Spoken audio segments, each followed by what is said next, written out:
తక్కువేమి మనకు రాముండొక్కడుండు వరకు తక్కువేమి మనకు రాముండొక్కడుండు వరకు ప్రకతోడుగా భగవంతుడు మన చక్రధారి అయి చెంతనియుండగా ప్రకతోడుగా భగవంతుడు మన చక్రధారి అయి చెంతనియుండగా తక్కువేమి మనకు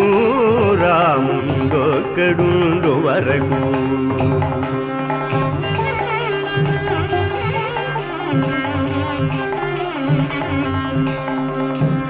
మృత్యు సోమకుని మును చంపిన ఆ మత్స్యమూర్తి మన పక్షమునుండగా తక్కువేమి మనకు రాముండొక్కడుండు వరకు